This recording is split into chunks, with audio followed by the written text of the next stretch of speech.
Bismillahirrahmanirrahim. Assalamualaikum warahmatullahi wabarakatuh. Dan semangat pagi. Alhamdulillah, bersyukur kehadirat Allah Subhanahu wa Ta'ala, kita masih diberi kesehatan dan kesempatan untuk bertemu di pertemuan pertama kita pada mata pelajaran operasi dan pemeliharaan transmisi kabel laut.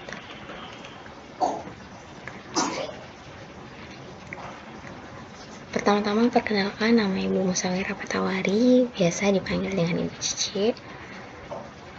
Nah, pada mata pelajaran transmisi kabel laut, kita akan mempelajari beberapa materi-materi. Yang pertama adalah konstruksi, karakteristik, dan spesifikasi kabel laut, standar dan persyaratan penggelaran kabel laut, standar dan prosedur kerja penggelaran kabel laut di pantai dan dasar laut, arsitektur dan fungsi instalasi pitch station kabel laut, dan prosedur operasi dan pemeliharaan sistem power feeding equipment pada sistem kabel laut. Sebelum kita masuk ke materi-materi inti, silahkan disimak baik-baik video ini. Transmisi atau sejenis kabel yang terbuat dari kaca atau plastik yang sangat halus dan lebih kecil dari sehelai rambut, dan dapat digunakan untuk mentransmisikan sinyal cahaya dari suatu tempat ke tempat yang lain. Sumber cahaya yang digunakan biasanya adalah laser atau LED. Kabel ini berdiameter lebih kurang 120 mikrometer.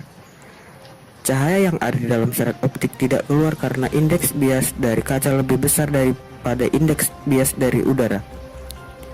Karena laser mempunyai spektrum yang sangat sempit, kecepatan transmisi serat optik sangat tinggi, sehingga sangat bagus digunakan sebagai saluran komunikasi. Serat kaca yang ada di dalam kabel ini dibungkus oleh suara es krim lewat lagi. Serat kaca yang ada di dalam kabel ini dibungkus oleh beberapa bahan lain, sehingga kuat dan tahan lama. Namun demikian, terkadang jangkar kabel dapat juga memutuskan kabel ini atau bencana alam akibat pergesekan vertikal pada kerak bumi. Lalu, bagaimana cara memasang kabel yang sebegitu panjang? Tergantung pada peralatan di kapal kabel laut atau kabel laying ship. Recok kali pun suara ayamnya. Struktur dasar laut, tempat kabel akan diletakkan. Kapal kabel bisa bekerja meletakkan kabel di mana saja dengan jarak tempuh 100-150 km per hari. Bayangkan kalau satu hari kita jalan 100-150 km per hari.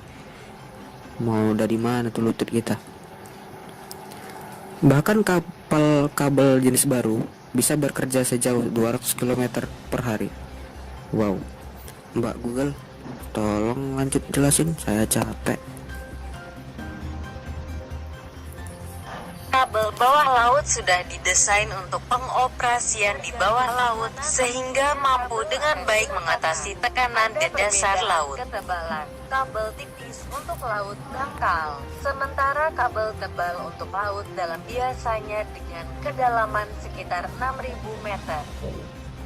Dan kabel ini mampu menahan tekanan dari 12.000 PSI ke 22.000 PSI. Hal ini diperlukan untuk mengatasi tekanan ekstrim di dasar laut. Proses pemasangan kabel bawah laut dimulai dari lokasi titik pusat pemasangan atau cable landing station. Bang, lanjutin. Gua juga capek. Oke, biar saya lanjut. Letak kabel landing station harus ditentukan dengan seksama dengan syarat sebagai berikut. 1. Lalu lintas laut yang minim untuk menghindari kerusakan kabel karena terkena jangkar atau pukat. Yang kedua, memiliki pantai yang landai dan berpasir agar kabel dapat ditanam dengan baik untuk meminimalkan potensi rusak. Dan yang ketiga, tanpa arus laut yang kuat sehingga tidak membongkar kabel yang terkubur, sehingga kabel tidak berpindah tempat. Sok serius ngomongnya.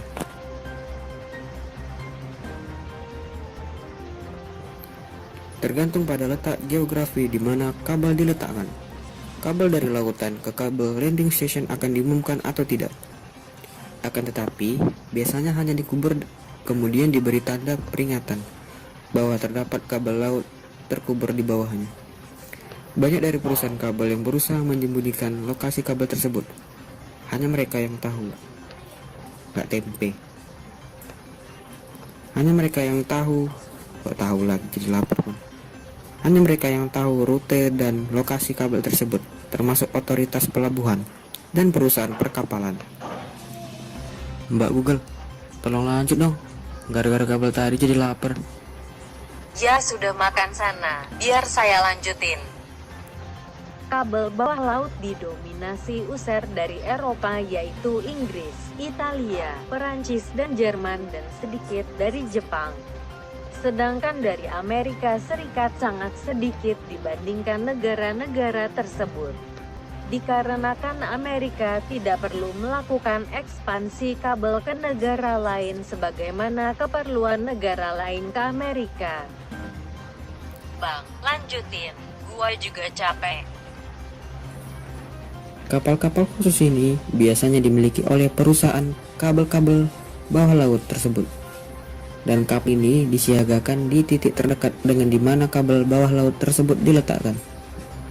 Agar apabila terjadi terputusnya kabel, putus. Nah, itulah video perkenalan dari penggelaran kabel laut. Selanjutnya kita masuk ke penjelasan dasarnya.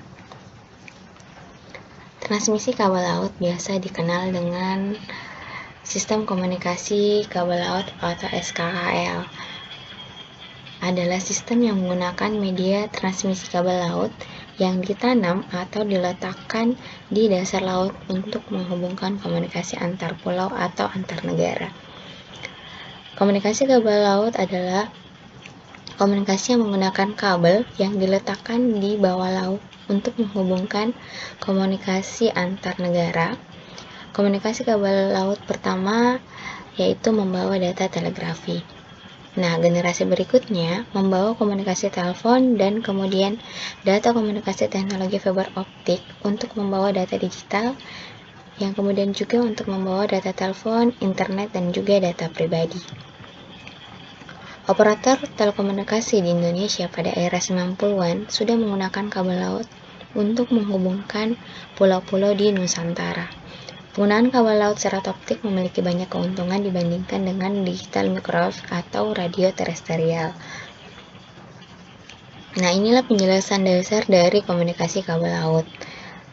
Nah, adapun untuk sesi tanya jawab, kita bisa lanjutkan di meeting Zoom. Sampai ketemu di meeting Zoom. Wassalamualaikum warahmatullahi wabarakatuh.